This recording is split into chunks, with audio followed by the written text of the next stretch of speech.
दोस्तों देखिए बाबू ऐसे कबाड़ी बंद कर दिया था, बंद करने कर दिया था, खोलने नहीं आ रहा था दोस्तों। बहुत नीचे है, देखिए दोस्तों अभी भी आ रहा है। दोस्तों आप लोग भूल कर ऐसे गलती मत करिए, आप लोग के हाथ बहुत रो रहा था बहुत सारा।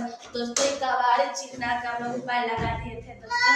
ये कबाड़ी हम लोग नहीं चीरे, इसको हम वीडियो कॉल कर नीचे में है देखिए दोस्तों, इसमें हम लोग मोबाइल बाबू को बता रहे थे, बाबू ऐसे करो तो भगवान का दिया से बाबू कर रहा था तो खुल गया दोस्तों।